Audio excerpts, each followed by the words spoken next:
Buenas noches, queridos amigos. Este es un programa muy especial. De alguna forma es el broche a una temporada intensa, a una temporada llena de actualidad. Y esto va a ser un poco un anacronismo, porque este punto no final, punto y seguido, va a ser algo a contracorriente absolutamente. Es más, tan a contracorriente que incluso no va a haber músicas de fondo. Por supuesto, escucháis ahora mismo nuestra querida sintonía, El Dragón de Vangelis. Nos ha acompañado a lo largo de 12 temporadas. Pero en este preciso instante, y como nunca antes ha ocurrido, antes de esta noche, se va a hacer un poco el silencio. El programa Milenio 3 siempre ha tenido músicas de fondo. Los primeros minutos sin ese acompañamiento musical van a ocurrir ahora. Y muchos preguntaréis, ¿por qué? Y todo tiene un sentido. Primero, que este programa es muy especial. Este programa es una especie de pequeño homenaje a una serie de cosas que hicimos y que hemos visto que reviven con fuerza en pleno 2013. El concepto es dramatizaciones. Las dramatizaciones comenzaron en España hace muchos años.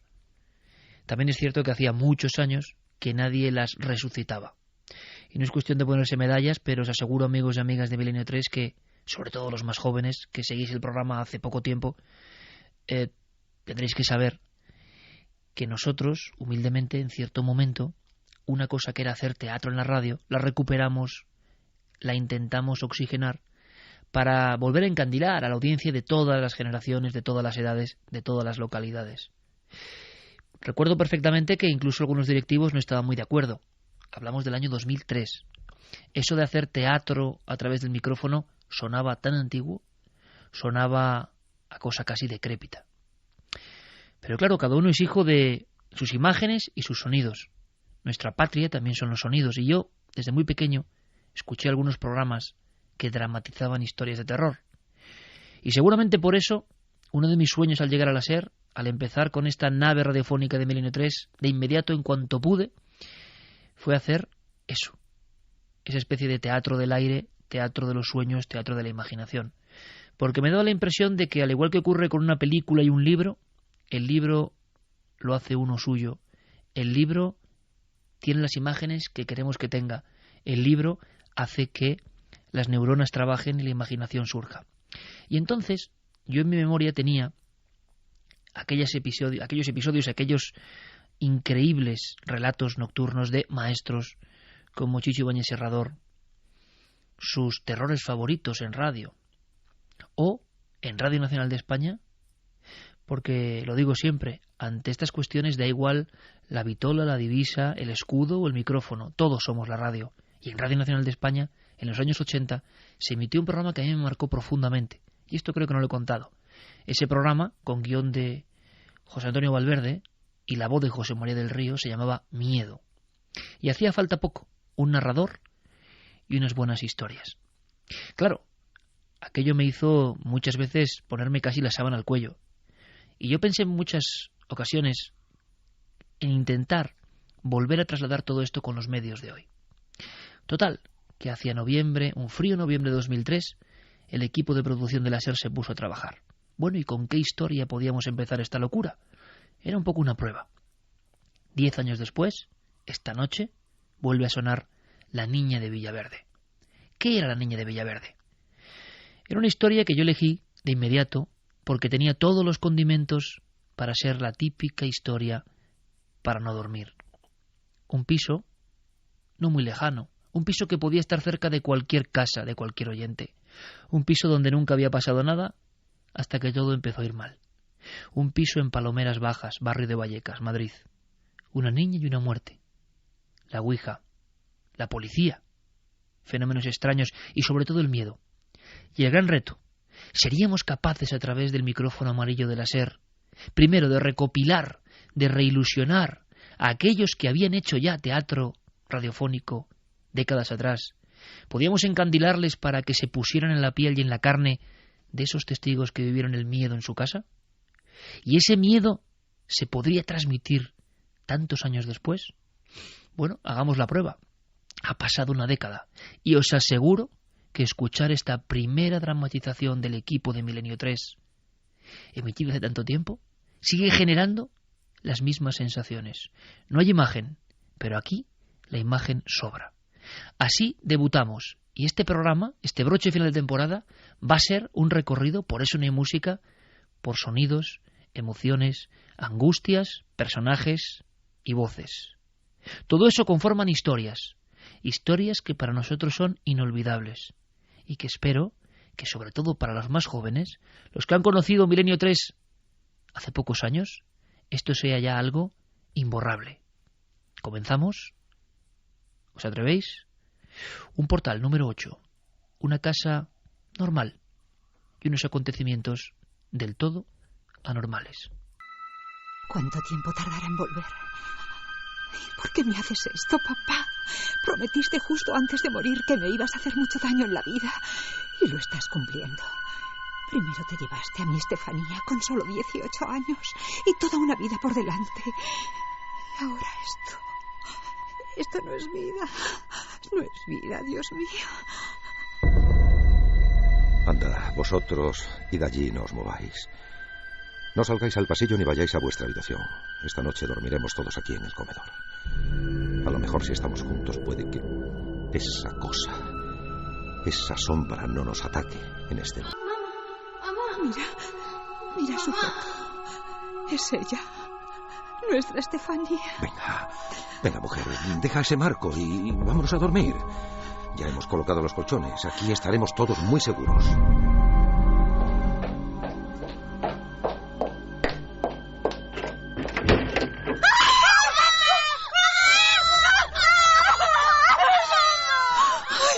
Ay, Padre nuestro que estás en el cielo. Ay, Dios mío, no puedo más. Ya no puedo más. Ya no nos deja ni siquiera aquí. Abre las puertas, míralo. ¿Qué será lo próximo? Bien, ya está, no aguanto más. Voy a llamar a la policía. Sí, buenas noches. Mire, le llamaba porque estamos siendo atacados en nuestra propia casa. ¿Cómo? No lo sé. Son golpes, nos tiran cosas. No les vemos. No, solo les escuchamos. ¿Cómo? No, desde la calle no, desde dentro. Sí, claro. Calle Luis Marín número 8, en el distrito de Vallecas. Oiga, ¿tardarán mucho?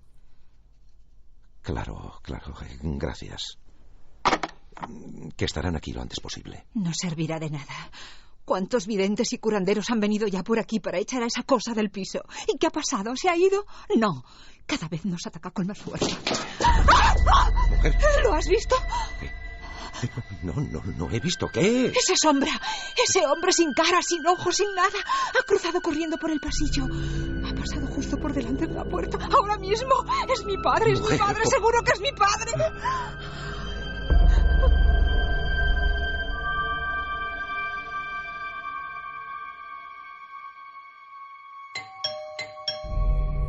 Debe ser la policía. Anda, tranquilízate.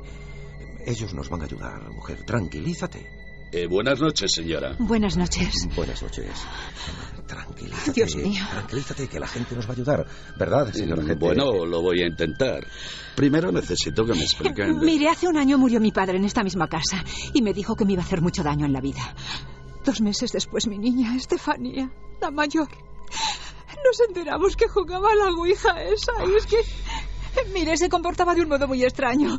Ella que era tan alegre, pues de pronto un día dejó de hablar, se escondía, se volvió reservada. Era horrible. Bueno, verá usted, señor agente, jugaba eso hasta en el instituto. Una mañana nos la trajeron inconsciente de allí. Las amigas nos explicaron que haciendo la ouija esa, se había roto el vaso de cristal que utilizaban y que había salido un humo negro que Estefanía había respirado. Y ya no volvió a salir del coma. No llores, mujer. Murió también aquí, en esta casa, en su habitación, que está cerrada con llave al otro lado del pasillo, ¿sabe usted? Mi niña murió entre convulsiones, gritando. Ay, no parecía ella, no era ella. Bueno. Tranquilos. Como comprenderán, yo no puedo poner eso en uniforme. Ustedes han dicho que les estaban atacando. ¿Dónde están esos ataques? ¿Lo ve, agente? Se han abierto las puertas del mueble. ¡Se ha caído la foto de mi niña! Voy a recogerla. ¡Ay! ¡Mire! ¡La foto! ¡Mira la foto! ¡Dios mío! Agente, mire, la foto se ha quemado por dentro del cristal. Mire, No, ha ardido. no, pero eso es imposible. El cristal no deja que haya oxígeno. Y no puede haber fuego si no hay oxígeno. Un momento. ¿Qué es eso que cae desde la mesita del teléfono al suelo? ¡Son babas! ¿Pero qué ha sido eso? ¿Qué ha sido? ¿Qué es eso? Es el crucifijo. Acaba de descolgarse de la pared. Mientras ustedes miraban las babas, he visto cómo se daba la vuelta y caía al suelo. Miren, todo esto es muy extraño. Bueno, yo lamento decirles que no puedo hacer nada, vamos. ¿Cómo? Yo redactaré un informe de las cosas que he visto, pero claro, yo no puedo hacer mucho más. Pero mire, si es que se escuchan risas, gritos, alguien respira cerca de nosotros. Y además hay una sombra negra que nos persigue y nos ataca. Una sombra que se arrastra por el suelo, que nos mira desde los apliques del pasillo. Es que hay una sombra. Pero mire, señora, que ya le he dicho que yo no puedo hacer nada, que... Dios mío. Mire, lo siento, pero tengo que marcharme. No se molesten, ya conozco el camino. Pero, agente... en cualquier caso, si siguen atacándoles, vuelvan a llamar, pero no sé qué podremos hacer. ¿Para qué le vamos a llamar? Esta es nuestra casa. Él es mi padre. Y ella es nuestra hija. Seguiremos viviendo aquí porque esto es lo único que tenemos. Seguiremos muriendo aquí porque esto es lo que nos queda. Ay, vamos a dormir, Máximo. Mañana será otro día. Tendremos que acostumbrarnos a compartir nuestra casa con esa cosa. Ya. Puede que algún día se canse y nos deje en paz. Sí, puede que algún día se canse. O puede que no. Pues así nació con esta historia, el mundo de la dramatización radiofónica en la cadena SER en Milenio 3. Y os voy a contar otro secreto esta noche de secretos. Era increíble ver el brillo en los ojos de los actores. Me quiero acordar de algunos que ya no están, como mi amigo Paco Barrero, y tantos otros. Hay unos cuantos, un puñado de veteranos que ya no están y que participaron en estas increíbles historias en la noche. O Rosa María Belda, por ejemplo. Otros siguen estando con toda su fuerza, como Primitivo Rojas, como Julio López. Y luego, al mando de todo, Mariano Revilla, Juan Antonio Merallo, Alfonso Sanz. Qué gran trabajo habéis hecho, amigos. Porque yo en el fondo lo que hacía era escribir, mal o bien, una serie de pautas. Yo hacía estos guiones convencido de que el efecto tenía que ser inmediato. De que miles de chicos y chicas, mayores, jóvenes, algunos casi niños, tenían que sentir lo mismo que yo sentía en los años 80 en la cama, sintonizando en un viejo cassette el programa Miedo o Mis terrores favoritos. Y aquí juegan su papel un sinfín de estímulos. La radio es emoción, la radio es aventura, la radio es imaginación, la radio es fantasía. Y el sonido y la pausa y el silencio generan todo eso. ¿Existe alquimia o no? ¿Se produce el chispazo o no? Y nosotros intentamos ir perfeccionando. Yo me di cuenta de una cosa de inmediato. Había cola. Había cola para pedir un papel para las dramatizaciones de Milenio 3. Había disputas honestas entre grandes profesionales que habían visto cómo eso que ya no se hacía se volvía a hacer. Teatro en la noche de la radio. Teatro de miedo. Porque las primeras historias evidentemente tocaron ese campo que llega tan hondo. Y entonces me vino para la segunda historia una imagen a mi cabeza. Una simple imagen. Casi todas las dramatizaciones las escribí pensando en una imagen. Y veréis, esta es la siguiente. Esto es 1975. Es la década prodigiosa para el misterio y también, por desgracia, para la España negra. Es un tiempo convulso. Hay un lugar en el corazón de Sevilla, un lugar donde cae el sol a plomo, y más en plena tarde del mes de julio. Nadie por los caminos, nadie por las calles, y menos en un cortijo alejado, en un cortijo cerca del pueblo de Paradas. Resulta que en ese cortijo ocurrió algo espantoso que todavía sigue sin resolver. Y resulta que un periodista de sucesos, Paco Pérez Avellán, emocionado con todo lo que estaba ocurriendo, lo llamaban el crimen perfecto, hizo un libro con una portada. Pues bien, ahí está la imagen que a mí me indicó el camino para esta siguiente dramatización. Porque en la dramatización nuestra idea es ponernos en la mente de aquellos que vivieron los hechos. En este caso, los 2 guardias civiles, hay que imaginarlos, sudorosos, llegando en un Renault 4, porque han recibido un aviso de auxilio. Un grito de terror casi se ha propagado por el pueblo. 5 personas han sido asesinadas de forma brutal, casi como ideando un extraño rito, en las diferentes habitaciones de un cortijo. ¿Os imagináis a los 2 números de la Guardia Civil abriendo la puerta y entrando en el cortijo umbrío y encontrándose con las sorpresas en cada camino, en cada habitación, en cada estancia? Algunas de las imágenes, algunas de las manchas de sangre de cuerpos arrastrados dentro del cortijo dieron la vuelta al mundo. Han pasado 38 años y sigue siendo un crimen sin resolver. Pero, ¿cuál es la imagen que a mí me impulsó hacia la dramatización? La noche en que me puse delante del ordenador a escribir esta historia, volví a revisar un viejo libro, Orgía de Sangre, de Paco Pérez Avellán, ya mencionado. Y me fijé, no era una fantasía, en la portada había algo que estremecía. No eran las fotos de las víctimas, no eran las fotos del lugar. Bueno, sí, del lugar sí. Una tapia blanca. Y uno de esos caminos que conducen a la nada, una planicie eterna que parece infinita, y el sol de justicia. Pero en la tapia se lee Cortijo Los Galindos. Es una marca de la España negra, bien, pero había algo más. Debajo de ese cartel, en mitad de la cal, alguien había profanado esa limpieza. Alguien había dibujado algo. Se contó en el pueblo durante días que eso había sido escrito con sangre y que era un símbolo.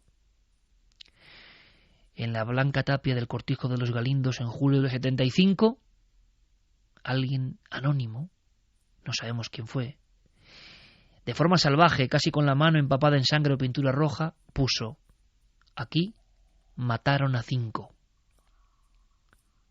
Y esa fotografía en blanco y negro a mí me dejó muy turbado.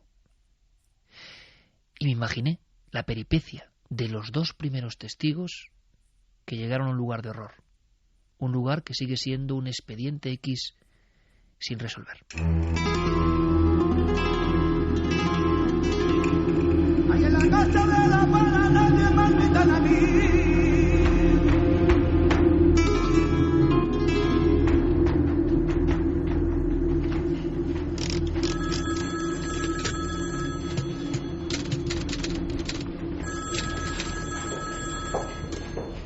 Cuartel de la Guardia Civil de Paradas, dígame. Buenas tardes, soy Amalia de la carnicería.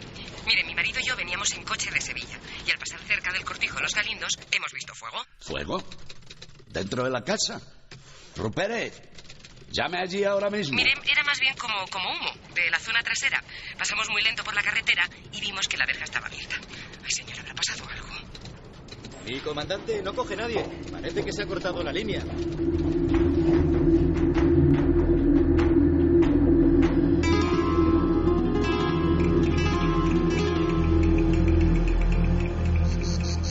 Es la hora de la siesta en el campo sevillano y no hay un alma por los caminos. Tan solo algún perro sin dueño buscando el refugio de las sombras. En mitad de la llanura se dibuja un caserón solitario de paredes blancas.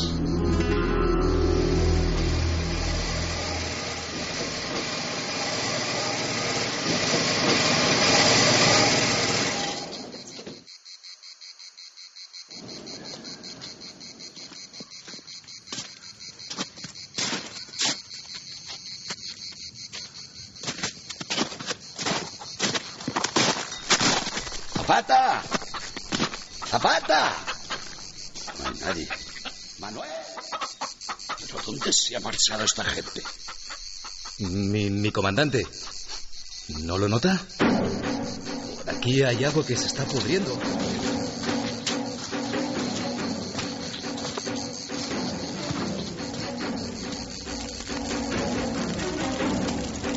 Aquí se están quemando los fardos de paja. Pero, Dios... ¡Madre mía! Oh, ¡Dios mío! ¡Es insoportable! José González, tractorista de 27 años y su esposa embarazada Asunción Peralta, se carbonizan. No tienen ya ni facciones. Las llamas Les han borrado la nariz y las orejas. Son 2 formas que dan aún la impresión de moverse al desgajarse las articulaciones. El poder del fuego los ha reducido al tamaño de muñecos. Coja Samantha. Coja Samantha, cabo y ayúdeme.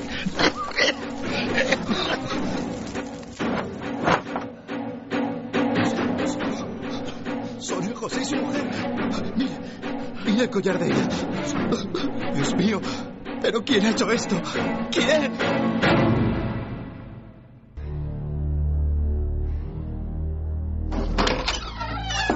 El largo pasillo de losetas guardaba cierto frescor. Todo permanecía oscuro y en total silencio. ¿Está oyendo lo que yo? Devorados por el miedo y muy cerca el uno del otro, los agentes fueron avanzando hasta el final del pasillo. Escuche. ¿Lo oye? Esto sabe qué. ¿Cómo es posible?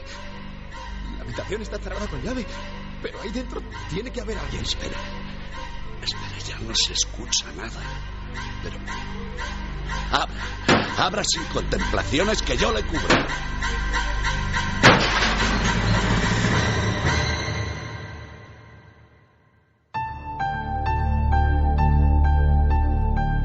La imagen que se encontraron al otro lado quedaría grabada para el resto de sus vidas. En la habitación pequeña y muy humilde, una mujer reposaba en la cama empapada de sangre. Tenía 53 años y se llamaba Juana Martín Macías. Los brazos estaban en cruz y su cara destrozada, agujereada por los golpes de un objeto afilado e irregular, tan deforme que parecía una máscara sin vida, que los miraba fijamente, reposando en la almohada.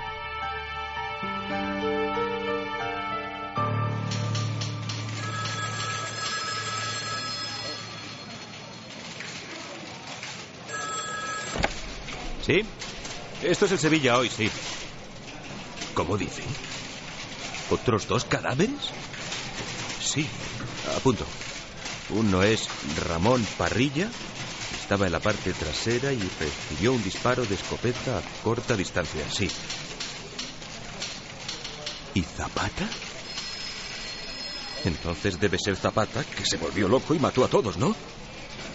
Está claro. Sí, exacto. Seguro que el bandido se ha echado al monte.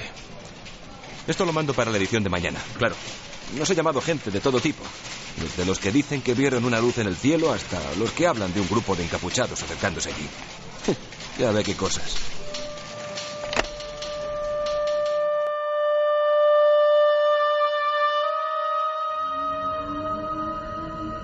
Esa noche nadie en Paradas pudo dormir. En las casas solitarias se temía cualquier ruido, cualquier sombra. Se cargaban las escopetas mientras se hacía guardia por las ventanas. A la mañana siguiente, otra sorpresa acabó por agrandar el misterio. Manuel Zapata, a quien todos consideraban culpable y enajenado, había aparecido envuelto en sangre y paja dentro de un tronco de árbol. Así que, señor forense, está claro que no era el asesino. Desde luego. Este hombre lleva cadáver el mismo tiempo que el resto. Murió a la vez, eso es seguro. Los agentes no lo vieron porque alguien lo escondió perfectamente. Quemados, masacrados. ¿Pero quién ha podido hacer todo esto? ¿Una secta? ¿Un grupo de asesinos a sueldo? Mire, no sé cómo decírselo, pero estos crímenes son lo más raro que he visto en mi carrera. No hay huellas, no hay indicios, no hay nada. Tome el informe y olvídelo. Esto parece cosa del demonio.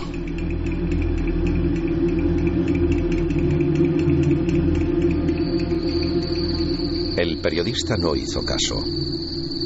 Alguien tenía que haber visto algo. Y con esa idea en la mente se aproximó hasta los Galindos, con una mezcla de temor y curiosidad. Había luna llena.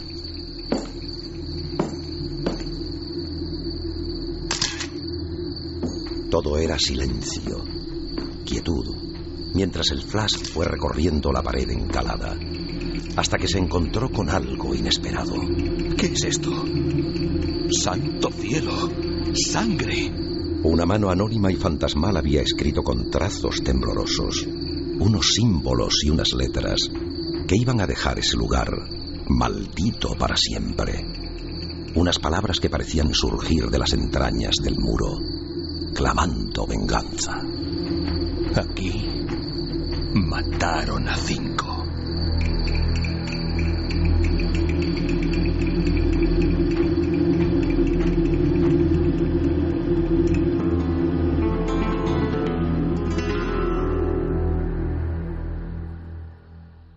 No os voy a engañar, nos divertíamos mucho haciendo estas historias, imaginando el sobrecogimiento de la audiencia.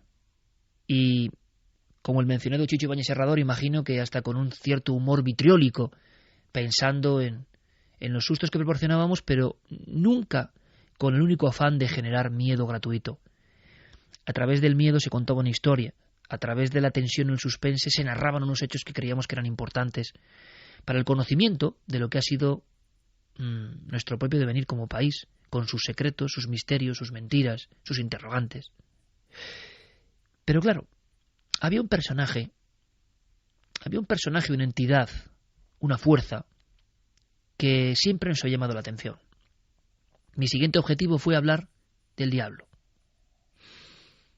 Y he comprobado después con el tiempo que cuando se habla del diablo, del demonio, del exorcismo, de Satanás, de Belcebú, resulta que de inmediato la audiencia huye.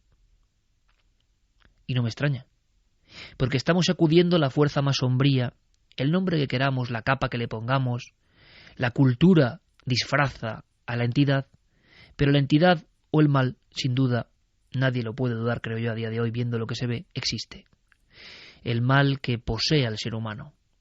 El mal elevado al cubo en ocasiones ante hechos horribles. Pero a mí me interesaba más que hablar del mal, hablar efectivamente del ropaje del mal, de cómo ese mal se disfrazaba y aparecía en los viejos cuentos españoles, de cómo muchas historias tenían que ver con viandantes solitarios que, sin comer ni beberlo, una madrugada como esta quizá se encontraban con un intruso en el camino y creían que era el demonio. Recuerdo, por ejemplo, en las serranías de Jaén la historia del pastor Carmona. Era un pastor que tenía un rebaño. El lugar era escarpado y una de las ovejas se escapó. Y recuerdo como si fuese hoy cómo me contaban esta historia en la hoguera, en el lugar de los hechos. Aunque lugares pudieron haber muchos, porque esta historia se contó por toda la provincia de Jaén. Son historias que se convierten en mitos de su tiempo. Son las redes sociales de hace 100 años. Se transmiten de boca a oreja. ¿Qué le pasó al tal Carmona? Pues que cuando fue a encontrar su oveja, la vio desvalida, sola, en la noche, extraño, se había alejado, nadie sabía por qué. Y la tomó y se la puso prácticamente al hombro, cogiéndola por las patas. Cuando caminó unos metros notó que ese animal que llevaba pegado al cuello, sintiendo su carne, el calor y la lana, pesaba más, y cada vez más. La escena siguiente, que se ha contado a través de generaciones, de la buena gente de Cazorla o de la Sierra Mágina, es que el pastor Carmona arrojó, asustado, aquel gran peso muerto. Entonces la oveja medio se incorporó y oyó una voz proveniente del animal que decía «Peso, Carmona». La historia contaba que aquel pastor salió huyendo, como alma que lleva el diablo, nunca mejor dicho, y que era Satanás quien había venido a recogerle por algún motivo. Es curioso, en Lequeitio, ni más ni menos, se cuenta la historia del peregrino, del penitente solitario, un anciano que se aparece a Chili, un atalayero, un vigilante de los barcos del Cantábrico. Es la noche y le pregunta por el monte Oiz. Esta historia se cuenta hace un siglo, y el monte Oiz también es un lugar de dolor por otros motivos, y un lugar de desastre. Total, que Chili, el fornido atalayero vasco, va acompañando al anciano que emite un extraño sonido al caminar. Hay algo que no sabe bien qué es Chili, pero que le alerta. La figura enjuta, delgada, un capuchón que tapa su cara. Y van los dos caminando y se da cuenta de que el peregrino no es antiguo delante de las pocas ermitas que quedan hasta el monte Oiz. Es más, en algunas de ellas evita el camino y da un atajo. ¿Qué clase de peregrino es ese que se aleja de la cruz? La historia termina como imagináis. Al quitarse el ropaje, el peregrino es una especie de mitad hombre, mitad chivo, con pezuñas de cabra, ese era el sonido en la piedra, y que le va a atrapar. No lo consigue porque Chili, que era un hombre religioso, acabó refugiándose en una de las ermitas, y parece que el diablo no podía entrar allí. Lo mismo se cuenta en Cuenca, donde incluso quedó la zarpa del demonio, que la gente todavía casi venera o se sobrecoge ante ella, con una historia similar. Es decir, hay muchos cuentos, ficciones que vienen de algún lugar, que se cuentan, valga la redundancia, en torno a las apariciones del maligno en la noche.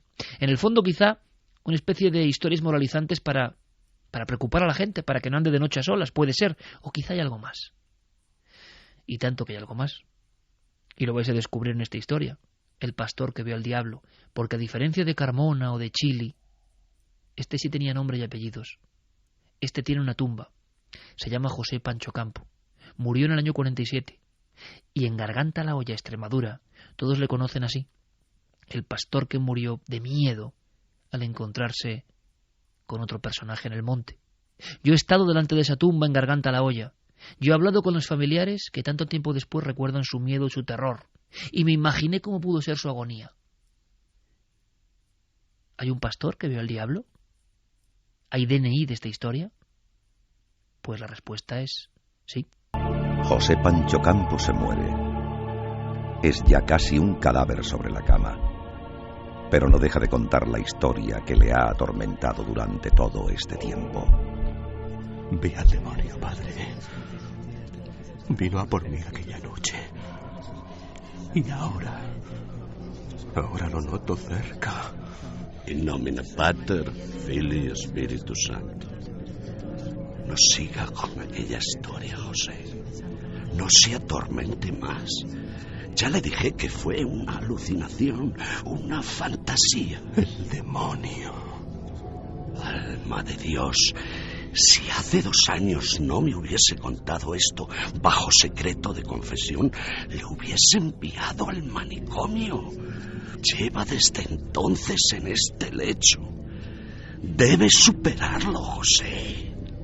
Usted sabe como yo que era él. Y ahora lo vuelvo a notar cerca. Virginia, haga el favor de llamar otra vez a don Cándido. Esto ya es el delirio de la agonía. No hay nada que hacer. El suceso que cambió la vida de aquel hombre ocurrió en noviembre de 1947. Un mes frío y lleno de incertidumbres. Iba a buscar castañas para dar de comer a su familia. Se había internado en la oscuridad del monte haciendo caso omiso de Pedro Rojas, otro campesino que, muy asustado, le aseguró haber visto la noche anterior una especie de figura que flotaba a unos palmos del suelo y que más tarde tendría fatales consecuencias para él. Hasta me reí del difunto Rojas. Y eso nunca me lo perdonaré. Ya sabe cómo murió, con aquellos dolores, como yo. Hacía mucho frío en la sierra, padre. Soplaba el viento. Yo me metí en la choza de piedra. Ese fue mi pecado. José, no recuerde más. Encendí la lumbre junto a la pared y noté que desde fuera algo se acercaba. Alguien se había parado en la puerta. Alguien perdido en el monte. Ahora solo tienes que rezar, hijo. Era una mano, una garra de alimaña. Y yo grité: ¿quién va? Me lamenté de no llevar la escopeta a mi lado. ¿Quién va? Dije, para que vieran que allí dentro había un hombre sin miedo. Va a acabar loco, por el amor de Dios. Fue entonces cuando en el exterior de la choza se escuchó una voz. Un lamento largo que parecía de mujer. Tengo frío. Tengo frío. Apiádese de este pobre peregrino. Parecía una mujer perdida en la tormenta. Era alguien que pedía ayuda en mitad de la sierra. Pero yo sentí que era algo maligno. ¡Ábrame! ¡Ábrame! ¡Ábrame! Era muy baja, toda enlutada. Dio 2 pasos y se quedó frente a mí.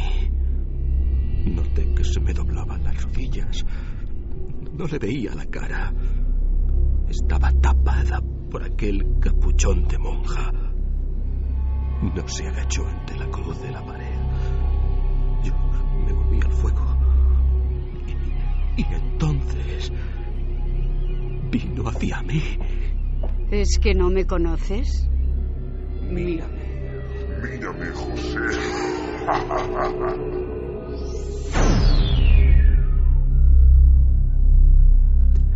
Pedí al Señor para que me salvase. Vi las 2 patas bajo el faldón. Eran patas de chivo, padre. Las patas de un chivo. No tenía ojos, ni nariz, ni orejas. Pero se reía. El diablo se me reía, padre. Vi su boca encorvada. Me agarré al crucifijo y vi cómo retrocedía, como si aquello le quemase. José Pancho tenía la cara amarillenta y alargada. Los ojos se habían ahuecado hasta hacerle parecer una calavera. Y a pesar de todo, en un supremo esfuerzo, seguía recordando ya casi al otro lado de la muerte aquella historia secreta. ¿Dónde está el médico? Este hombre se nos muere. José, pese la cruz. Pese la cruz en el nombre de Cristo. No la veo, padre. Quiero luz. Protéjame con la cruz.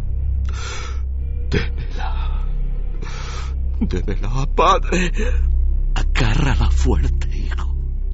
Padre nuestro que estás en los cielos, santificado sea tu nombre. La muerte había llegado como una exhalación, como un viento frío que hubiese cabalgado a lomos de aquel ruido.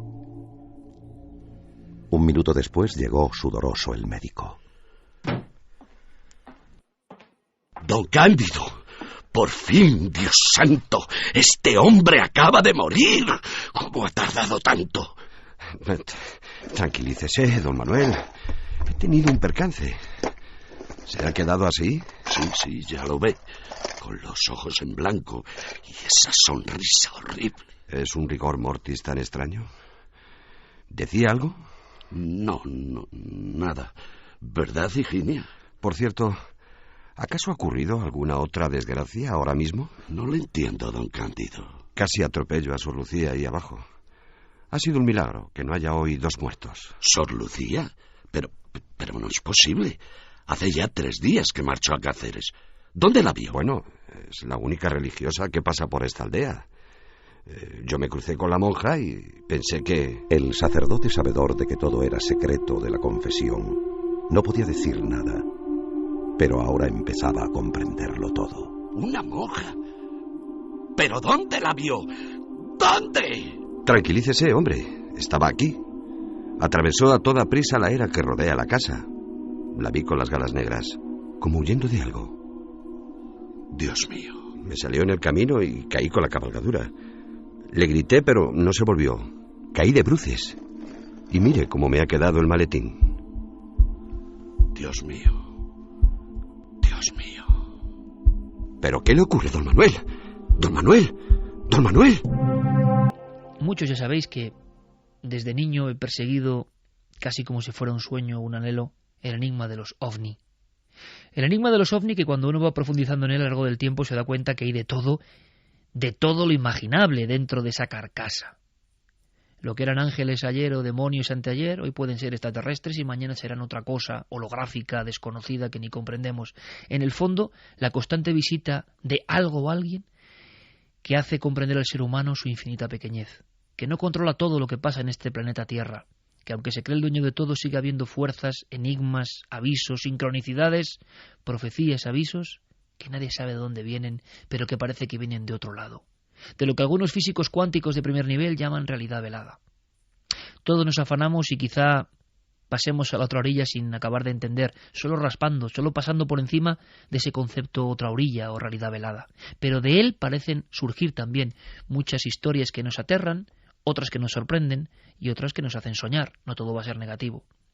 Aunque en este caso, en la siguiente historia que vamos a escuchar ahora, en este especial de dramatizaciones como cierre la 12ª temporada de Milenio 3, sí que el miedo también tiene su posición. Privilegiada, porque en las primeras historias era un componente que yo creía básico.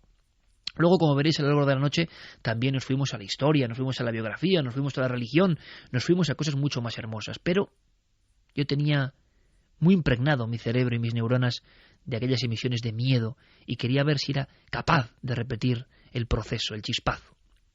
Total, me enteré de inmediato de que la CIA, ni más ni menos, 30 años después, desclasificó un documento, así empecé esta historia, un documento en que pedían al gobierno franquista todavía, a la dictadura de aquel tiempo, información.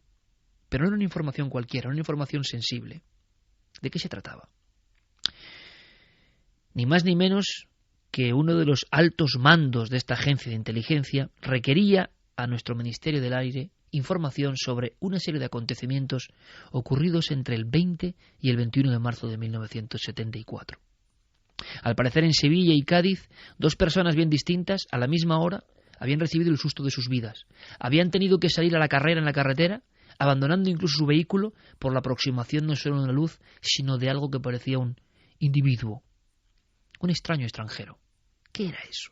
¿Sería un experimento? ¿Sería un prototipo? ¿O había algo más? Nada de eso sabía Maximiliano Iglesias, un transportista de Lagunilla, Salamanca, en plena Sierra de Béjar. Y ojo, por aquí el lugar es importante como en casi todas las historias.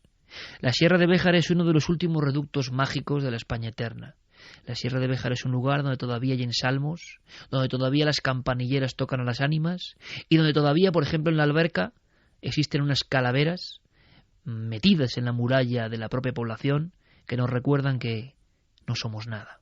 La moza de ánimas todavía en la Sierra de Béjar, por las noches, tintinea el badajo de la campana anunciando su letanía de muerte. Es decir, en este 2013 todavía hay lugares en España que conservan ese algo que nos conecta con la otra realidad. Pero Maxi no pensaba en eso. Era el año 74, era el mes de marzo, era un poco la España post-Yeye. Había otras preocupaciones, por ejemplo, ver a la novia y luego coger su furgoneta Avia y marcharse de Lagunilla a Valdehijaderos. Él dormiría en la pensión, como siempre, a cargo de su patrón Aquilino Garrido Bernal. Y de pronto en la carretera, en esa carretera que es igual a la que había en el 74, quizá un poco más allanada, con menos baches, se encuentra con tres luces. Él hace el cambio largas cortas, pero no responden. Y él piensa de inmediato que es la Guardia Civil. Pero se acerca un poco más y no es la Guardia Civil. Me imaginé muchas veces la expresión de Maxi Iglesias, a quien pude entrevistar en su día. Maxi ya no está en el mundo de los vivos y quizá ahora conozca el secreto de lo que le salió en el camino. Pero ¿sabéis lo más apasionante? Que Maxi vio cómo aquellas luces se elevaban. Y la imagen, como siempre, hay una imagen, hay un clip, hay una especie de diapositiva que a mí me conecta con estas historias. Pues Maxi, esa noche en la pensión, solo me lo imaginé, meditabundo, sentado en la cama, sin poder conciliar el sueño, se preguntó si esas luces que le habían salido al paso podrían ser los ovnis de los que tan frecuentemente hablaba la prensa regional. Los periódicos hablaban de ovnis. Y entonces él tuvo un pensamiento. ¿Regreso? ¿Mañana? ¿Vuelvo por el mismo camino a la misma hora de la noche? ¿Me desvío? ¿Tomo un atajo? ¿Será peligroso? Maxi decidió regresar. Y entonces se dio cuenta de que los no invitados estaban allí y ya no había tiempo para dar marcha atrás.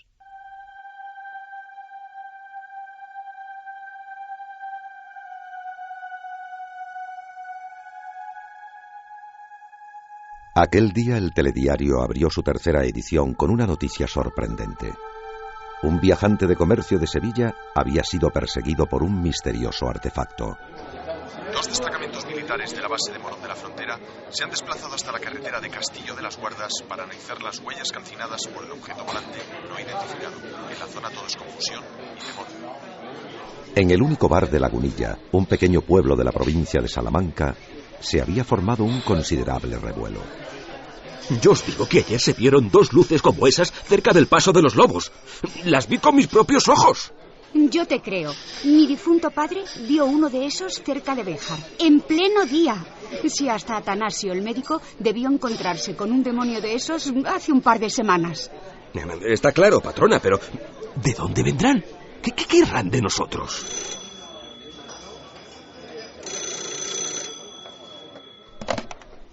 Dígame. Sí, don Mateo. Claro que anoté su pedido. Sin falta el chico sale para allí. Muy bien. 6 cajas. Eso es. Con la oscuridad y las montañas por única compañía, la vieja camioneta Avia echó a rodar. Maximiliano Iglesias nunca había sentido el mayor interés por los enigmas del espacio. Bastante tenía con su dura vida de transportista. Sin embargo, algo le inquietaba. Quizá fuesen esas luces que él y muchos vecinos habían visto en ese mismo tramo de la carretera. ¿Por qué nunca habrá nadie por este camino? Frío. A ver si la radio me acompaña. Último boletín de la noche. Extraño caso en la autopista Cádiz-Sevilla. El protagonista es Cristóbal Muñoz, chofer del presidente de la Diputación de Cádiz, que se encuentra ingresado con fuerte shock emocional. Al parecer, un ser que emitía luz le salió en mitad de la carretera cuando intentaba llegar hasta... Válgame Dios. Es que nos van a invadir. Tanta gente no puede estar mintiendo. Igual son los rusos o los americanos. ¿Qué es aquello?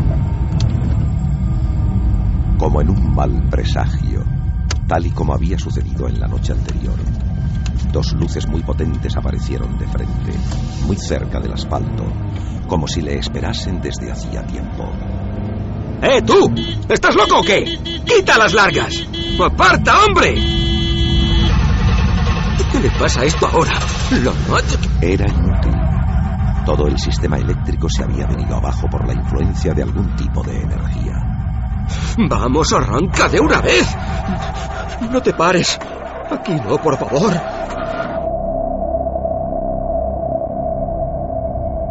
La soledad era absoluta.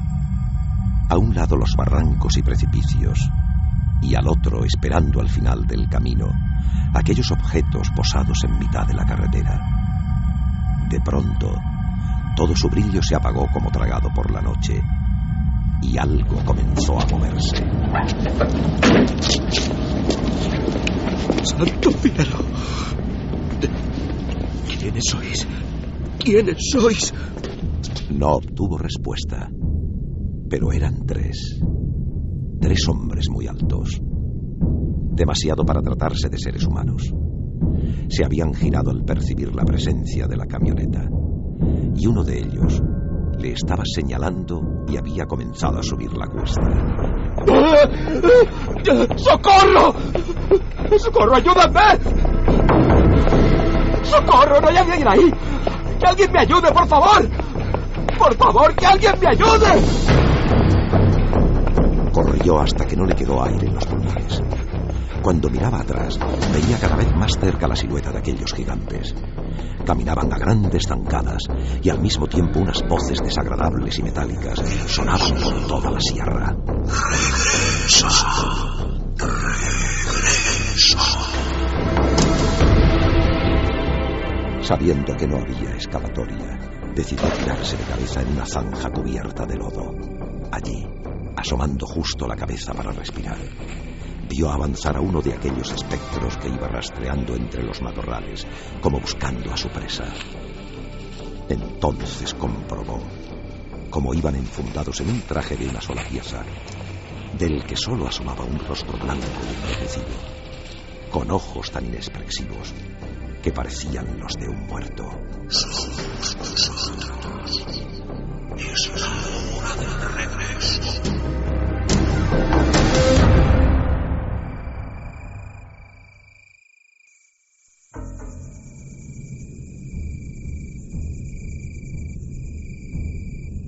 Durante mucho tiempo el asustado camionero quedó allí semienterrado. Sería ya más de la 1 de la madrugada cuando 2 fogonazos muy potentes surcaron el cielo como si fueran bengalas. Entonces miró atrás y vio que ya no quedaba nadie en la carretera. Tan solo el viejo camión con la puerta abierta. Tengo que arrancarlo como sea. Por favor, arranca. ¡Arranca!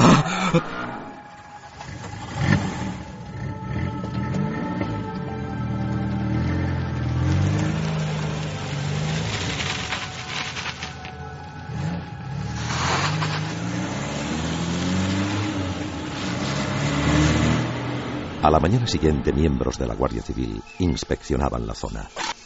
2 científicos excavaban y analizaban cada una de las piedras carbonizadas. En la cuneta había rascones muy profundos. ¿Y dice usted que aquí mismo estaban esos 3 individuos? Sí, comandante. Le doy mi palabra de honor. Justo aquí. Y les vi maniobrar con algo. Vamos a ver, el sargento Corvina, tome nota. 3 huellas transversales formando triángulo, probablemente realizadas con sierra metálica o similar. Lateral de asfalto quemado a más de 1000 grados centígrados por fuente calórica desconocida. Guijarros derretidos, flora y pequeña... Maxi fue interrogado durante horas. Su fotografía apareció en la portada de los periódicos de la región. Y luego, todos se olvidaron del caso. Todos menos él, que regresaba cada noche con el corazón en un puño, para mirar las marcas de otro mundo y hacerse 1000 preguntas que no tenían respuesta. ¿Qué querrían de mí? ¿Por qué me eligieron? Santo cielo. ¿Volverán algún día? Como veis, las carreteras, la noche, la inquietud que se produce y los años 70 han sido protagonistas importantes de estas historias de Milenio 3.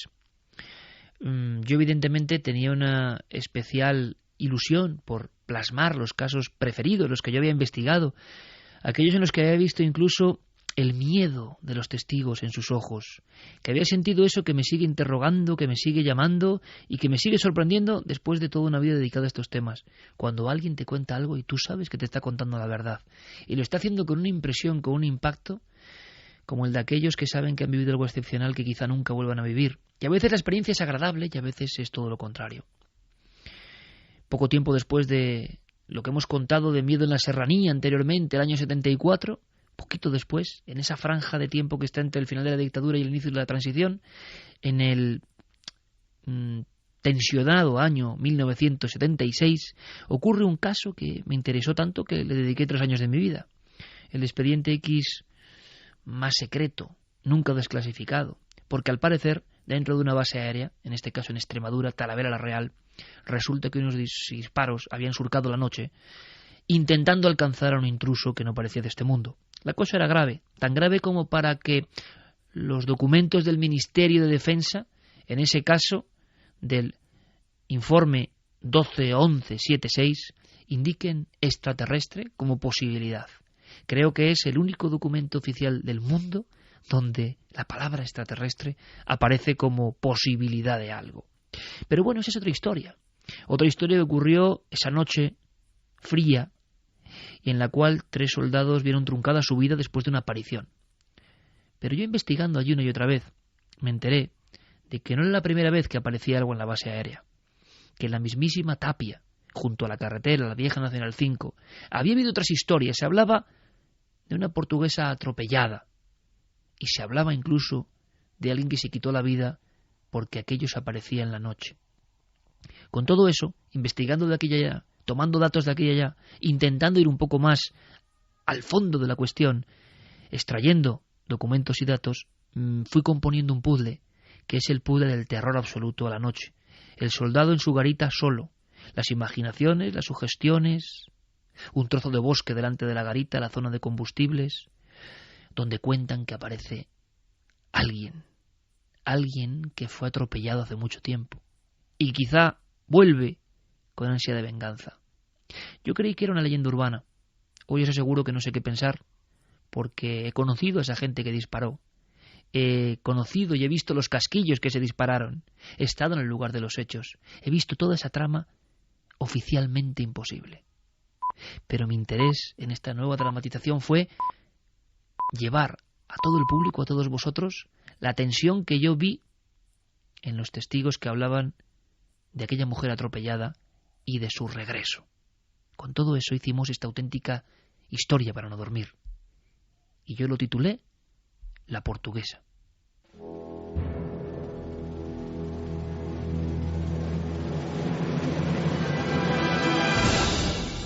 ¿Has visto eso? ¿Qué? ¿Qué ha pasado? ¿Qué pasa, Antonio? Mujer, ¿no te has dado cuenta? Estaba allí, junto al árbol. ¿No lo has visto?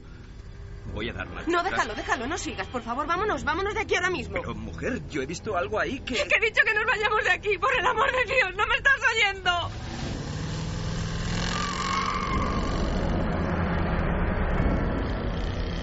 Aquel matrimonio, regresando de sus vacaciones, circulaba por la vieja Nacional 5.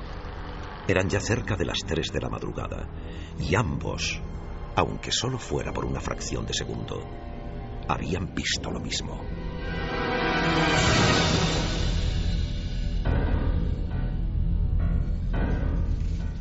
Yo te digo que eso son fantasías. ¿Cómo demonio va a haber una mujer ahí a esas horas bajo la tormenta? Tú lo que pasa es que te habías pasado con el champán. Que no, que ya sabes que no bebo, Ruiz. No me vengas con tonterías. Estaba allí y yo la vi. Estaba mirándonos fijamente, muy cerca del arcén. Mi mujer desde entonces tiene pesadillas. Esa noche se puso muy nerviosa porque la vio como yo. En un primer momento no quiso decírmelo, pero fue al parar cuando le entró la histeria. Yo miré hacia atrás por el espejo y no lo sé. Había algo. Era como un traje blanco moviéndose. Un traje roído, como de mendiga, lleno de manchas. Creo que era una mujer con el pelo mojado. Dios.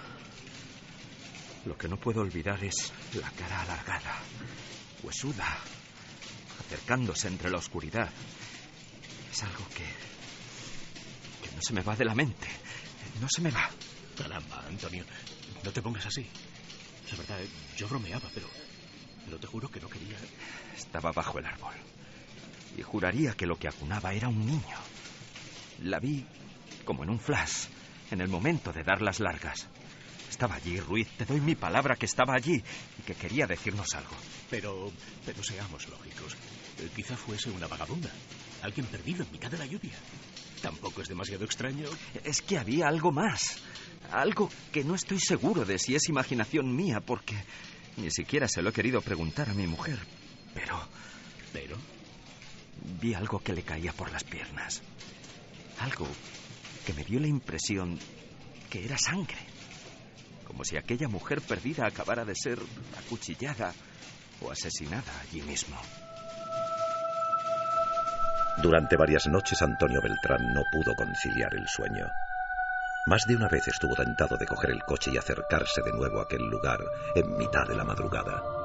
Pero al final algo, quizá el instinto, le hacía desistir.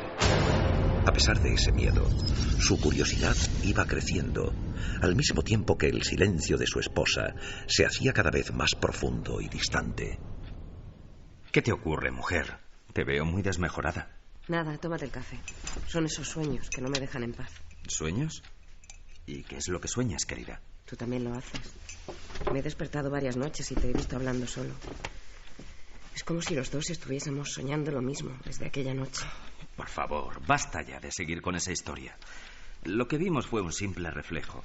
Mira, he leído en un libro que los científicos tienen una explicación para estos efectos. La lluvia, los faros del coche y el asfalto producen una especie de... Lo que tú digas. Me vuelvo a la cama. La necesidad de saber quién era aquella extraña mujer y qué hacía allí crecía cada vez más en el interior de Antonio Beltrán. Al mismo tiempo era consciente de que casi todas las noches algo se cruzaba en sus sueños, una y otra vez, con gran definición. Era sangre, viscosa sangre humana, chorreando en un reguero carretera abajo, hasta humedecer la tapia blanca.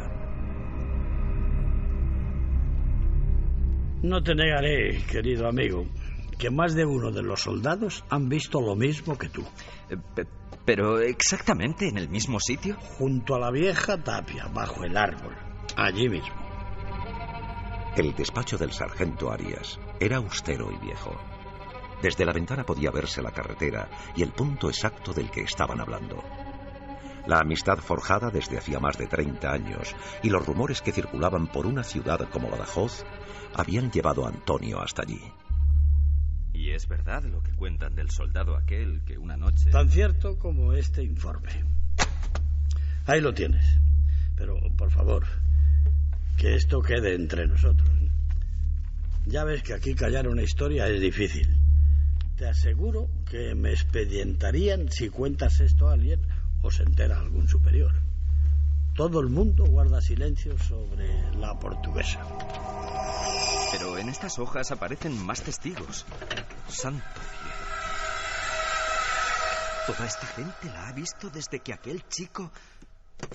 Por cierto, has dicho la portuguesa. Aquí se cuenta una historia muy antigua, quizá de los años 40, de una mendiga que fue atropellada justo ahí. No se encontró el cuerpo ni al culpable.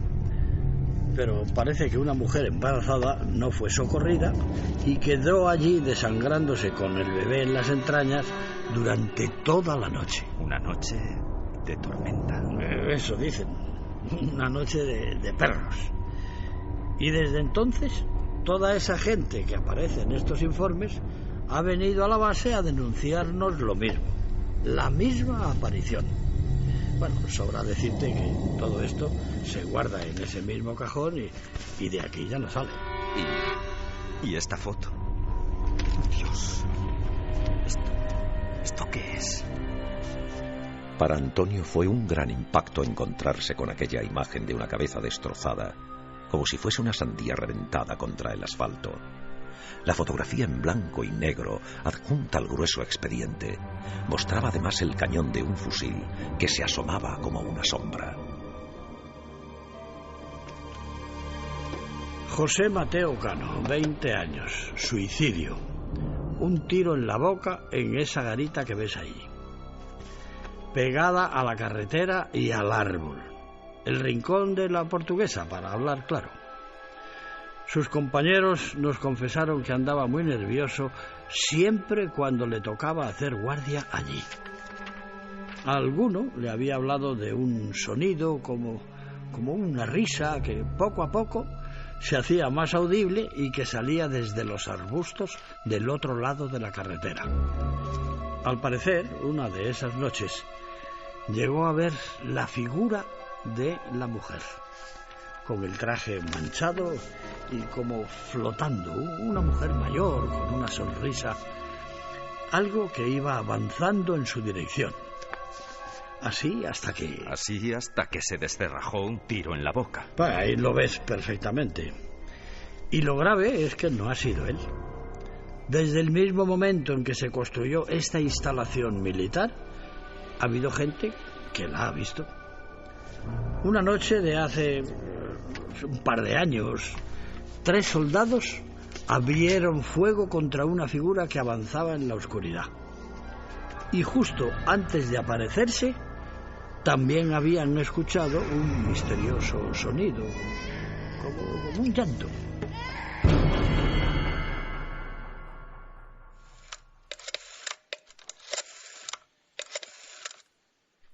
Hola, cariño, ¿cómo estás? He descubierto algo importante. Aquella noche Antonio llamó a su mujer consciente de que había llegado el momento de regresar al punto donde se habían encontrado con el misterio. Ella, llorando, se negó e insistió en que no lo hiciera, como si tuviera un terrible presentimiento. Pero la determinación de aquel hombre ya era total. Pasadas las 2 de la madrugada, decidió dejar de recorrer la carretera en un sentido y otro. Puso el vehículo en una especie de camino vecinal, casi a la sombra de un árbol. Apagó los faros y el motor, y en mitad de la negrura echó los seguros de las puertas. No era capaz de poner pie a tierra. Y ahora se pone a llover. Dieron las 3 de la madrugada y, aferrado a la cámara de fotos que sostenía entre las manos, con el fin de demostrar que lo que había visto era real, siguió vigilando cada palmo de terreno con los ojos muy abiertos y casi pegados al parabrisas. El viejo árbol sin hojas, la tapia, el arcén. ¿Qué es esto? Parece un niño. Encendió las luces estremecido. Había sentido algo después de escuchar esa voz. ¿Qué está pasando? Al dar las largas y enfocar el viejo muro, se dio cuenta de algo muy extraño. En la parte inferior estaba surgiendo algo parecido a una mancha, una oscuridad, una sombra húmeda que poco a poco se iba haciendo más grande. Y entonces las tenazas del miedo, del más profundo terror, le hicieron arrancar el coche. ¡Arranca! Era inútil.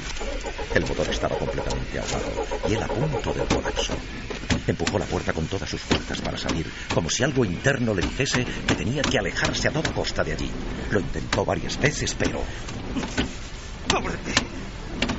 ¡Ábrete, maldito! ¡Ábrete! Fue entonces al mirar por el rabillo del ojo, cuando sintió un frío subiendo por cada uno de los huesos de su columna. Fue entonces cuando se quedó rígido como una estatua. Notó una respiración helada en su nuca.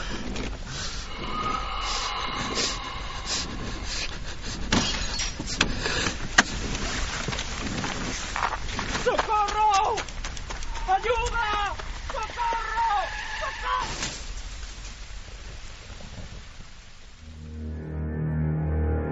Antonio Beltrán vio algo antes de morir atropellado en mitad de la vieja carretera nacional. Algo en el asiento de atrás de su propio vehículo. Algo que sobre las 3 de la madrugada de aquella lluviosa noche de 1978 había entrado en el coche sin abrir las puertas, que estaban cerradas con seguro. Algo que muchos llamaban la Portuguesa.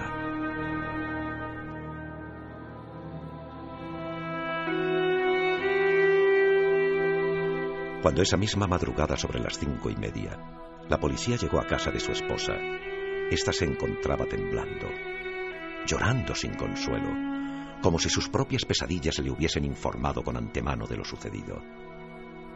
Había estado soñando con la misma imagen que le atormentaba desde hacía días.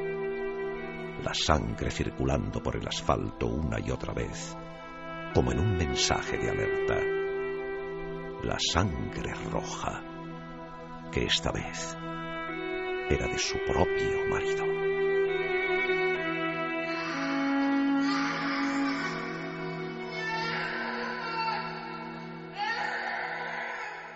Pero no todo van a ser historias de terror, y lo vais a comprobar. Nos sumergimos en la historia con mayúsculas. Nos sumergimos en biografías, intentamos indagar en torno a grandes personajes de todos los tiempos, aprender en torno a escenas que han cambiado nuestro mundo, e incluso a recordar algunas cosas que siempre quedaron entre dos mundos o entre dos aguas. Hace poco lo recordaba en Milenio 3.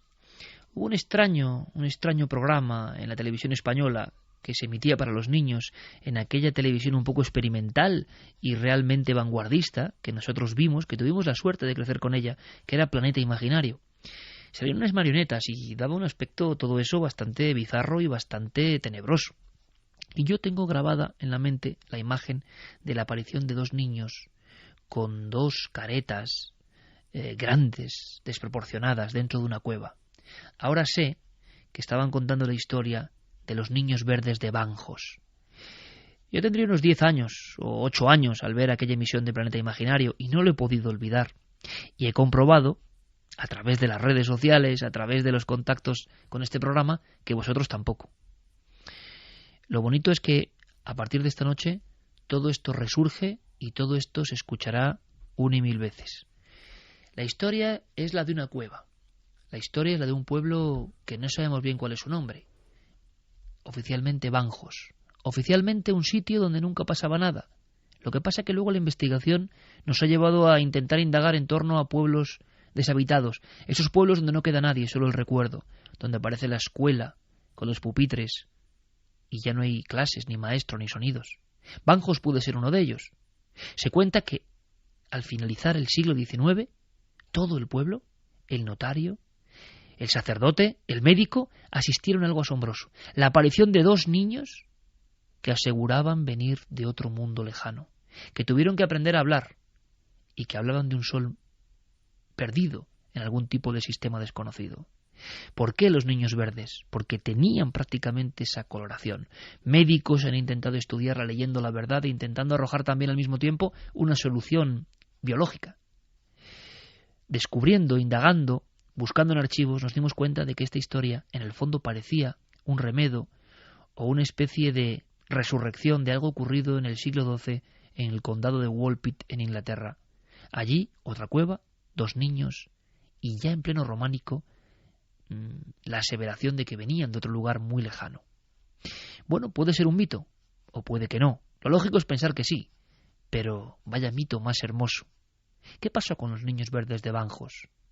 Recuerdo también un libro, Extraterrestres en la Historia, en la cual aparecían estos 2 personajes en la portada. Y el estremecimiento os aseguro que sigue siendo el mismo. Quizá en homenaje a esas sensaciones, intentamos comprender lo que pudo pasar. Y este es el resultado.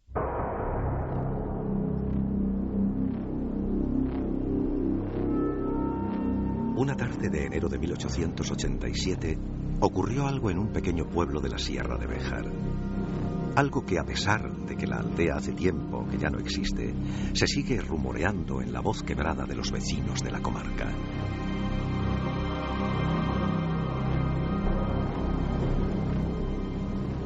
Banjos era un recinto de casas de piedra.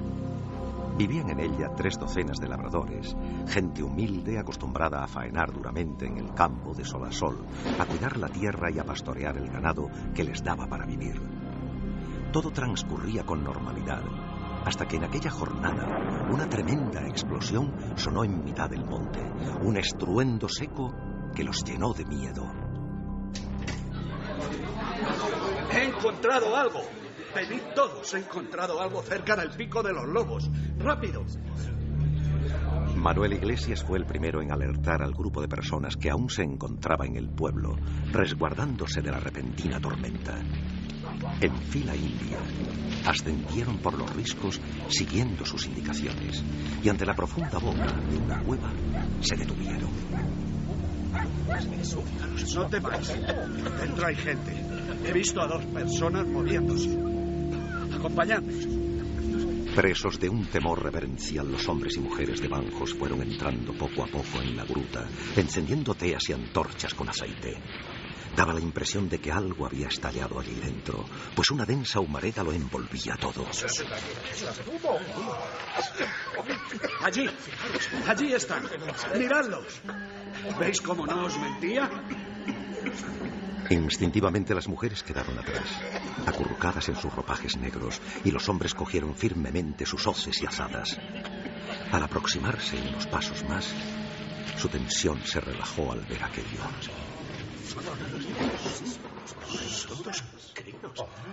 Eran tan solo 2 niños, los que agarrados de la mano temblaban de miedo al final de la cueva.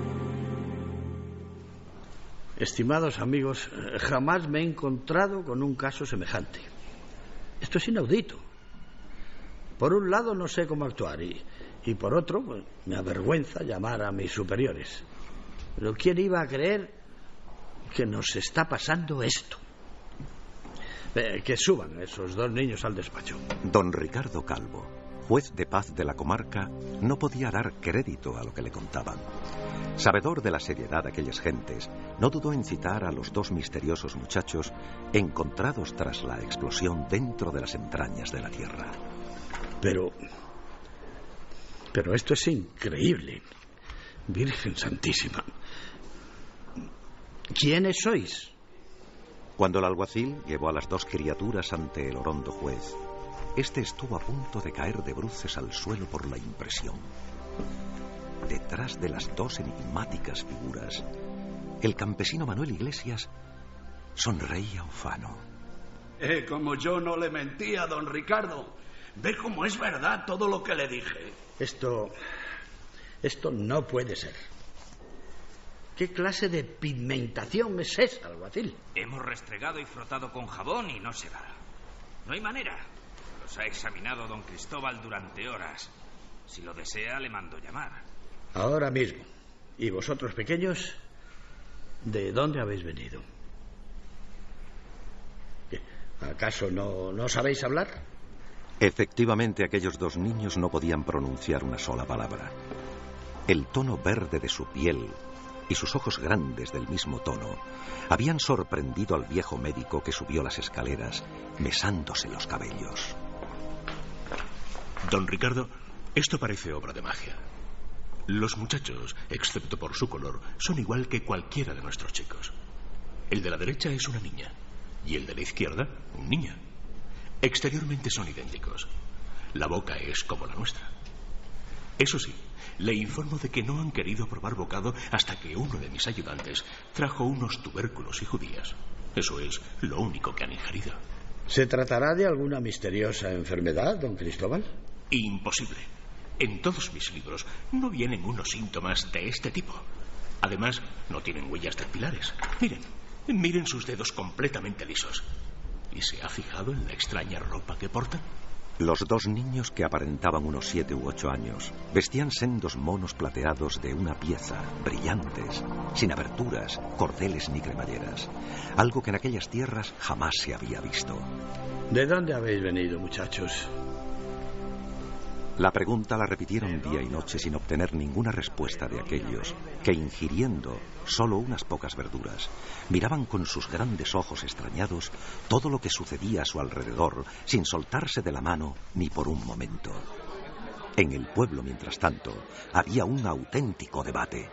Tendríamos que informar a la autoridad provincial. Es nuestro deber. No sé. Creo que lo más aconsejable es mantenerlos aquí y estudiar su anomalía. Si denunciamos su presencia, jamás volveremos a verlos.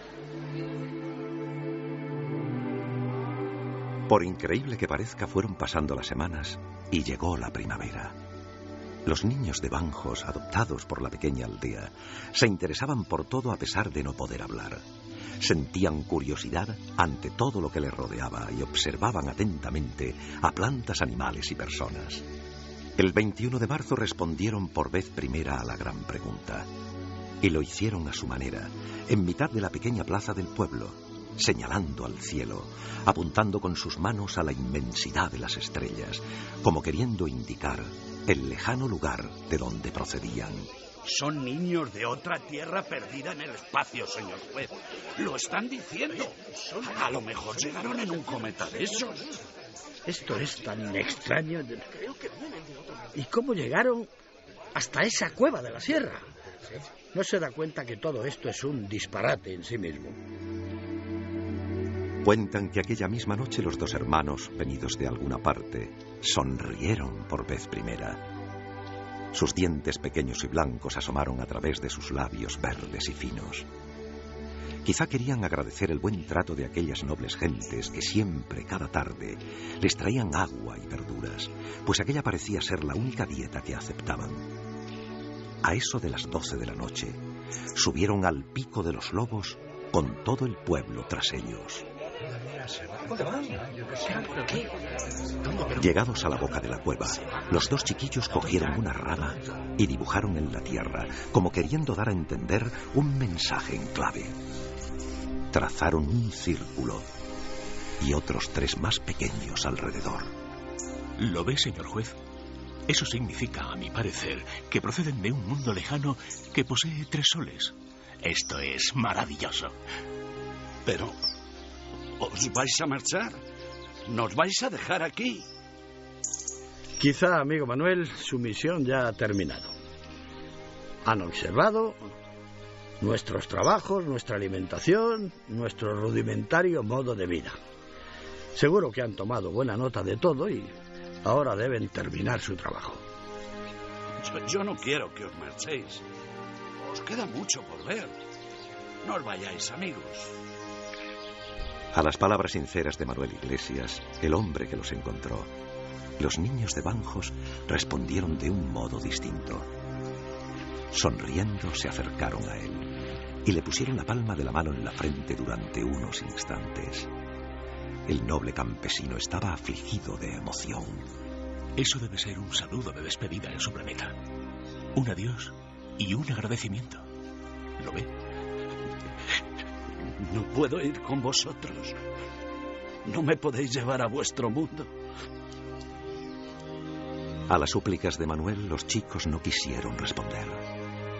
Por una vez a ellos también les cambió el rostro, como si hubieran sentido una gran tristeza al dejar aquel lugar que por más de 2 meses había sido su hogar. Agarrándose de nuevo, los 2 diminutos amigos entraron lentamente en la cueva, una gruta de la que de pronto comenzó a salir humo. Solo un grupo, aun temiendo que hubiese una nueva explosión, se quedó allí a la misma entrada del Pico de los Lobos. Pasados unos minutos, se escuchó un estruendo que los obligó a tirarse cuerpo a tierra. Segundos después, y siempre según contaron los más viejos del lugar, una estrella fugaz, de un tono verdoso y resplandeciente, atravesó el firmamento con una gran cola de luz. Algo majestuoso que se fue alejando, mientras juez, médico y Manuel, el campesino, agitaban sus manos y sus pañuelos, gritando al mismo tiempo: hasta siempre, amigos. Generaciones y familias de la abrupta Sierra de Béjar han contado a sus nietos esta increíble historia. Hoy, por desgracia, ya no quedan ni siquiera aquellas viejas casas de piedra. Banjos ya no existe, y es solo un recuerdo en los antiguos libros. Sin embargo, parece que todavía algo raro ocurre cada cierto tiempo en la gruta del Pico de los Lobos. Hay quien dice, aunque no se ha podido comprobar, que cada 21 de marzo, justo el día que nace la primavera, un humo misterioso emerge de las entrañas de ese lugar. Un humo en el que muchos, hablando muy bajo y guardando el secreto, aún recuerdan la historia de aquellos 2 niños que llegaron del espacio. Es comprobar no solo de terror, viven las dramatizaciones de Milenio 3, como ya os advertía. La historia, la investigación, los enigmas antiguos, las páginas ocultas de todas las biografías. Nos interesaba todo. Aquel 2004 fue febril en acontecimientos, evidentemente, y el reto de hablar de Jesús de Nazaret y de ver su pasión nos empujó hacia otros rumbos. Tomamos otras brújulas y nos fijamos en el descubrimiento de América. Sin duda alguna, el gran descubrimiento, el inicio de una era nueva. Y sin embargo, hay una enorme cantidad de misterios en torno a ese instante. Detrás del Tierra de Rodrigo de Triana existen todavía muchas interrogantes. Una de ellas tiene que ver con un personaje que por desgracia encarna perfectamente el arquetipo del olvidado. Y a mí me han interesado siempre mucho los olvidados, las figuras que hicieron grandes cosas pero no fueron reconocidas. Incluso hice un experimento casi cruel. Fue después de esta dramatización que vais a escuchar. En Huelva existe un parque con un nombre muy concreto. En un lateral, un instituto de enseñanza secundaria que también tiene ese nombre, y al frente, algo escondido, algo olvidado, el personaje en cuestión. Muchos lo llaman el prenauta, el primer navegante, el navegante anterior. Pero su nombre real es Alonso Sánchez de Huelva, natural de Niebla, un lugar ya de por sí, por su propio nombre, lleno de evocación misteriosa.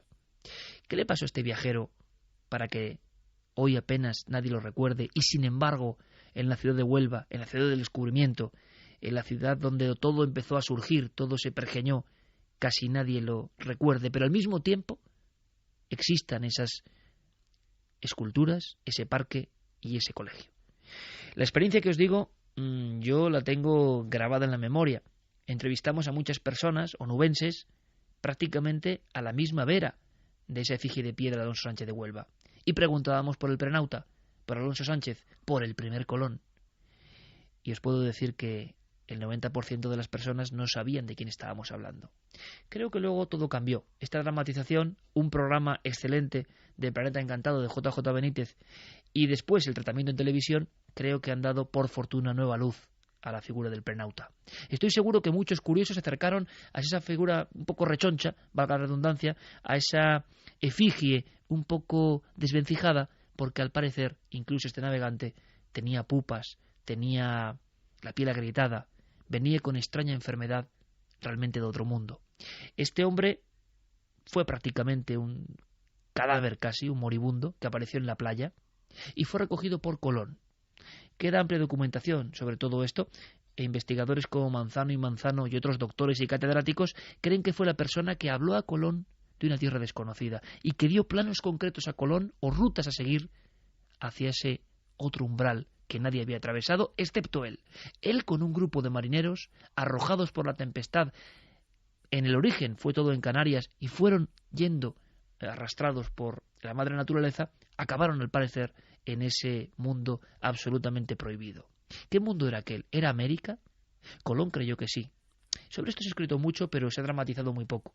Y nosotros quisimos volver a recrear la emoción de la llegada de aquel cuerpo, la posible información confidencial o privilegiada que dio el prenauta a Colón y, sobre todo, ante todo, quisimos que ese nombre se recordase de nuevo, se subrayase en la historia, porque su odisea merecía mucho la pena.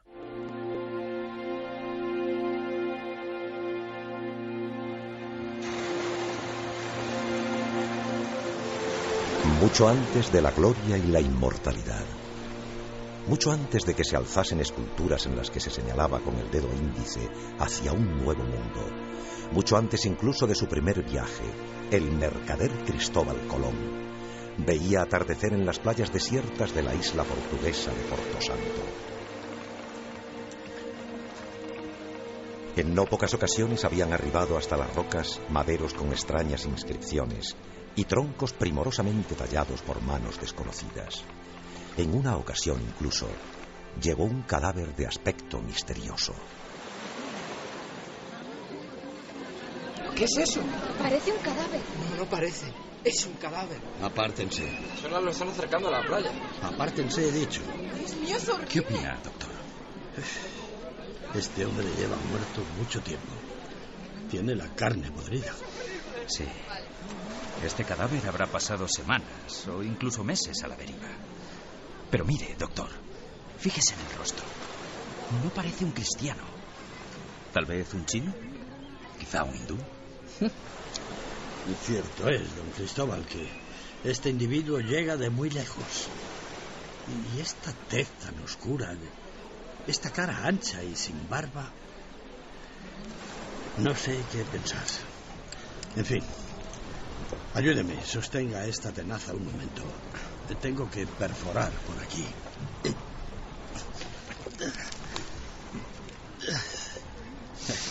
Es curioso. Las alimañas marinas han respetado las entrañas. Sin duda, lleva mucho tiempo siendo transportado por las corrientes y se ha conservado magníficamente por dentro. Eso parece. Ordenaré que le den sepultura de inmediato. Sucesos como este habían despertado desde hacía tiempo la imaginación y las ansias de Colón. ¿De dónde procedían aquellas visitas?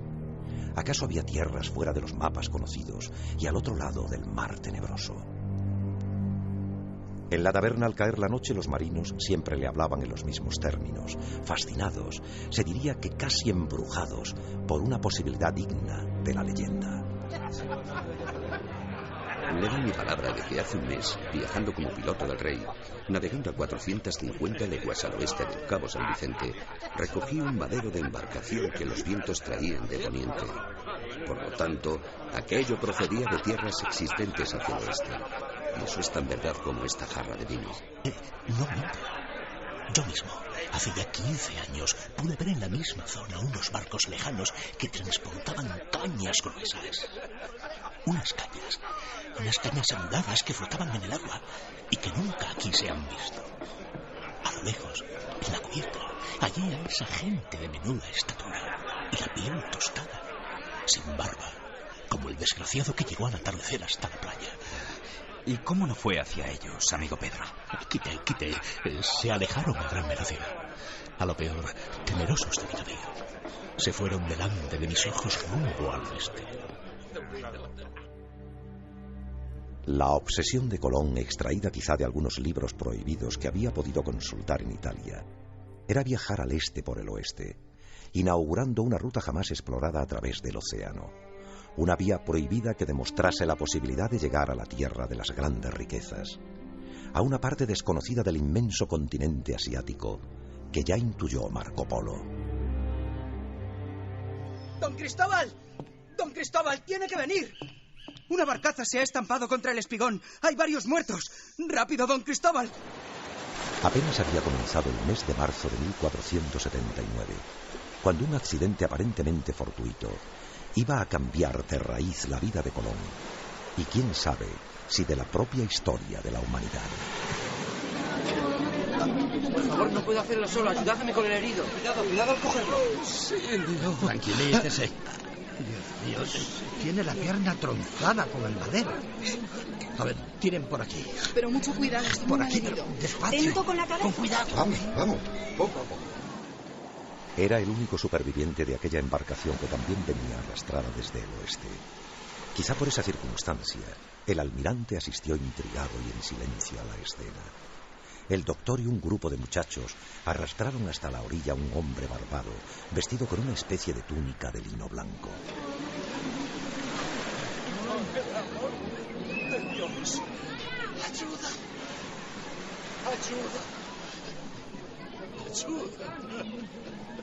Los paños que le cubrían estaban llenos de sangre muy oscura y su aliento era fétido.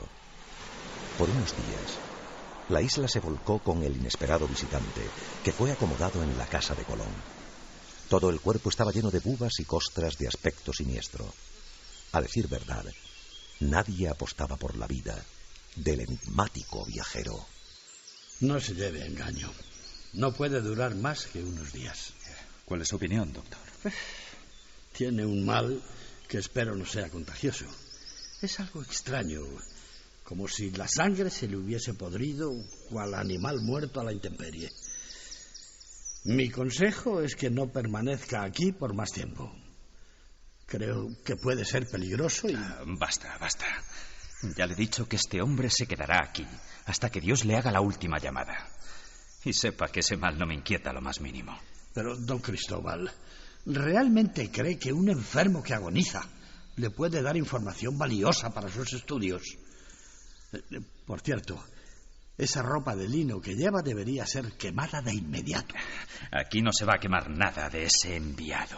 ¿Enviado, dice? Sí, enviado del destino.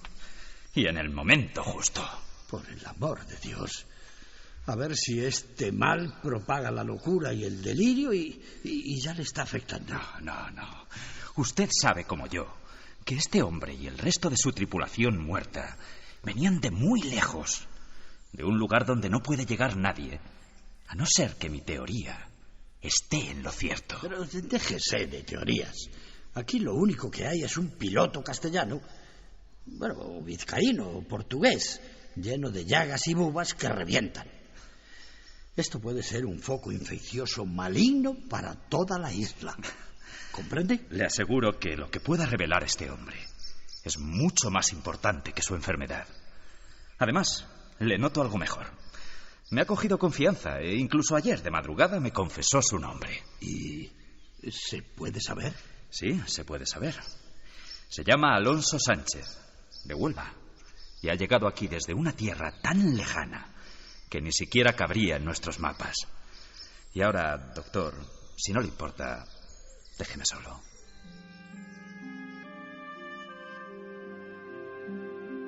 A la luz de las velas y durante casi una semana, los dos hombres hablaron en secreto encerrados en el torreón. Uno de ellos, con el rostro cadavérico y postrado en la cama, y el otro, ansioso, apuntando todo lo que salía de la boca de aquel hombre.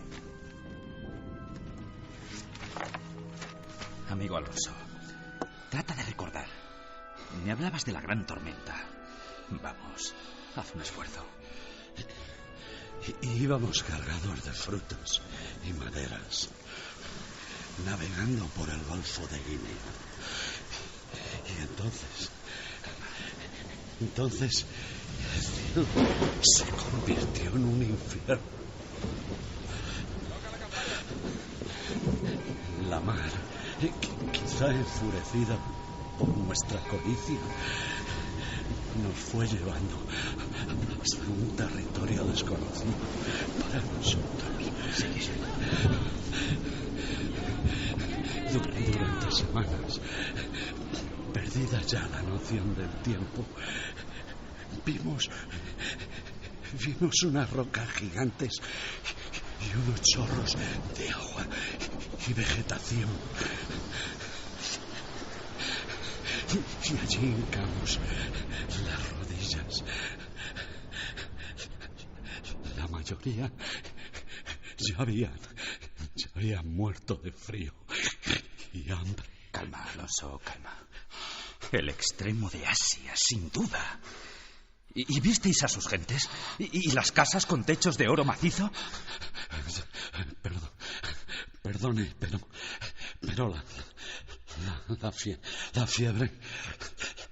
la fiebre otra vez. Deme un poco de beber, don Cristóbal. Tranquilo. Tengo que beber. Apiádese.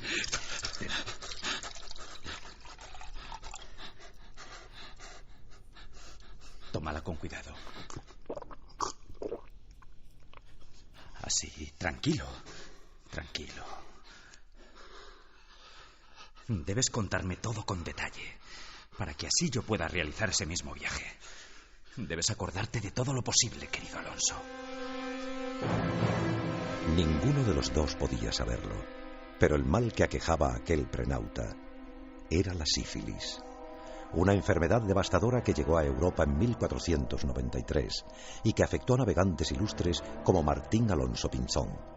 El piloto onubense había sido contagiado en una tierra remota que describió a Colón con total detalle. Y las mujeres eran amables y cariñosas.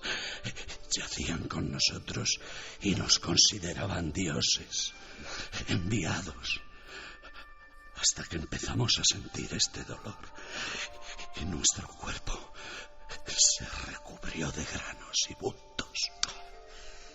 Calma, Alonso. Así que entonces es cuando decidí regresar, aprovechando de nuevo los alisios.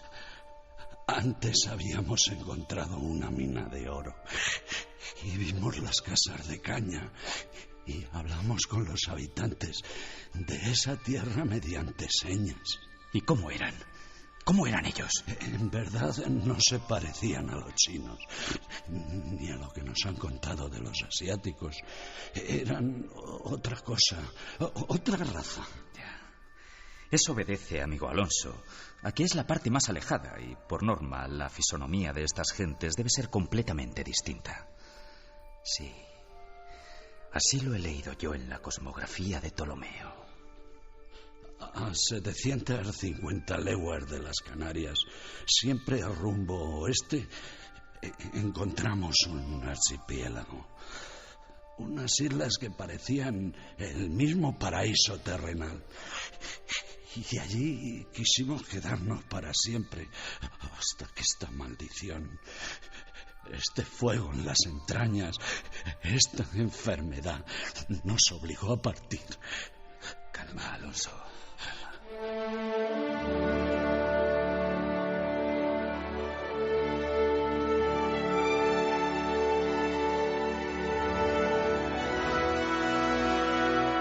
Su tozudez por iniciar este viaje ha valido más que todas las recomendaciones de mis consejeros, don Cristóbal.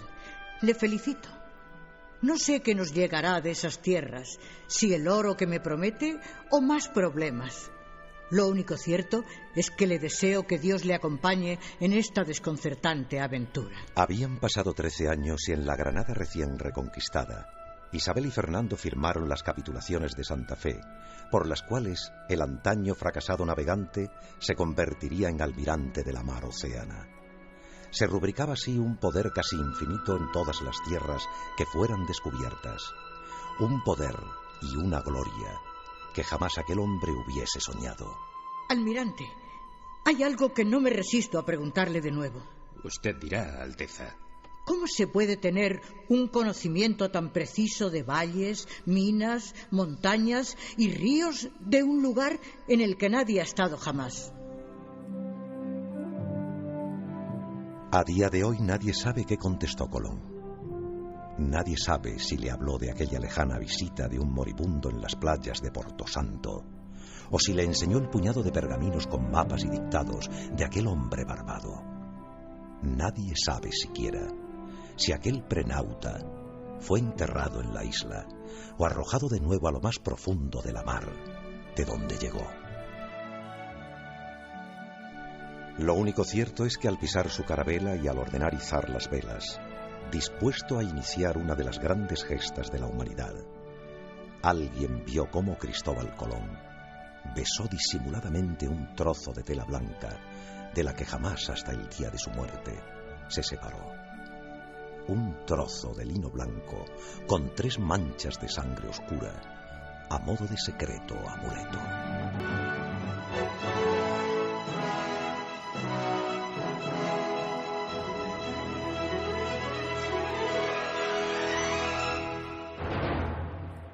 De alguna forma, lo que hemos hecho esta noche es pasear un poco por los sueños colectivos del equipo de Milenio 3. Ha participado un sinfín de gente, de artistas, de creadores, de músicos, y solo con ese anhelo, como decía al principio de esta noche, resucitar un viejo género, un género incluso desprestigiado, arrinconado, y que creíamos que tenía todavía mucho por contar. ¿Sabéis lo asombroso y la reflexión que yo hago de todo esto? Lo asombroso es que Guillermo León, nuestro webmaster, me comentaba que, y es el argumento de por qué quizá esta noche le hemos dedicado a dramatizaciones, al emitir hace unas semanas, y hacía tiempo que no lo hacíamos, una de las dramatizaciones ahora guionizadas por Diego Marañón, resulta que se habían disparado todas las descargas. Se habían alcanzado unos números impresionantes, rozando los 100.000 usuarios descargando la dramatización prácticamente en 24 horas. Y luego eso multiplicado, como ocurre hoy, de forma exponencial, como una gran raíz, ¿no?, que llega a todas partes. Me hizo mucha ilusión saber que en el 2013 aquella vieja idea que parece ya arqueológica del 2003 sigue funcionando. Porque al final da igual el 3D, da igual el adorno, como digo siempre, al final la esencia de una buena historia siempre va a permanecer. Vemos a Chicho Ibáñez Serrador o a su padre Narciso Ibáñez Menta ante el televisor en sus historias para no dormir y siguen funcionando. Da igual el medio. Hay un personaje, blanco y negro, y la verdad. Y ya está. Seguimos alucinando con todo tipo de efectos que están muy bien, pero uno sigue leyendo Edgar Allan Poe y si es verdad puede llegar a imaginarse la angustia y el miedo de aquel autor. Y al final, eso es lo que queríamos transmitir, la esencia de las cosas. En pleno tiempo de las redes sociales, las computadoras y el estímulo visual permanente, nosotros de repente nos pusimos a hacer radio con teatro. Sonaba locura, pero efectivamente hasta aquellos directivos más recalcitrantes tuvieron que admitir que de pronto la gente joven había conectado. Y vaya, se habéis conectado. Cada vez que hay dramatización se multiplican las descargas. Pero ¿sabéis por qué me alegra? No me alegra solo por un número vacío. Me alegra porque, como os he dicho, hay muchas personas detrás de esto. No solo Mariano Revilla, Alfonso Sanz, Merallo. Hablo de Primitivo Rojas, de Charo Soria, de Enrique Marrón, de Esteban Masana, de Paco Barrero, de Nacho Barceló, de tantos y tantos y tantos que han prestado su arte, su garganta, su voz, su interpretación. Julio López, tantos. Me dejaría muchos en el tintero. ¿Y sabéis lo que ocurre? Que las obras que ellos dejaron, su legado, incluso que les ha trascendido, porque algunos buenos amigos como Paco o Rosa María ya no están, ese arte, esa recreación, esa dramatización, esa historia que ellos también imaginaron, a la que pusieron su alma, sigue viva. Porque ahora, ya no solo a través de la cadena SER, sino a través de todas las redes, a través de muchos países, a través de infinidad de conductos digitales, eso sigue absolutamente vivo. Y en el fondo el homenaje, y volver a hacer un programa hoy donde rescatemos todas las grandes historias antiguas, gracias a Ángeles Afuera por la labor que ha hecho junto con mi compañero Fermín Agustí de búsqueda. Hemos encontrado estos tesoros que ya casi incluso nosotros mismos habíamos sepultado en nuestra memoria. Nadie muere si vuelve a ser recordado. Nadie muere si su voz, si su arte, si su historia, si su ingenio vuelve a sonar a través de la SER. Y ya a través de ese propio mundo, propio universo que es la red. Gente de Perú, de Argentina, de Colombia, de México, de Estados Unidos, esta misma noche alucinarán con voces de artistas que ya no están. Voces de artistas que estaban aquí a primera hora porque se sentían de nuevo importantes. Voces de artistas que no solo venían aquí para hacer publicidad u otras cuestiones absolutamente lógicas, volvían a ser actores. Y nosotros conseguimos un poco ese sueño. Y ellos nos ayudaron a crear una cosa que sin ellos hubiese sido absolutamente imposible. Entre mis ideas enloquecidas y arcaicas y con su ingenio de artistas, y mediando los grandes productores de la SER, conseguimos eso, ese viejo sueño, que ojalá continúe, de vez en cuando, contar una buena historia, ayudados por los sonidos, los silencios y la fuerza de la radio. Yo espero que este programa lo guardéis. Me da igual el soporte, me da igual la nube o una vieja cinta si es que todavía existen. Sobre todo, que lo guardéis dentro del único archivo que de verdad me importa, el alma humana. Ha sido un placer. Feliz temporada. Sed muy felices.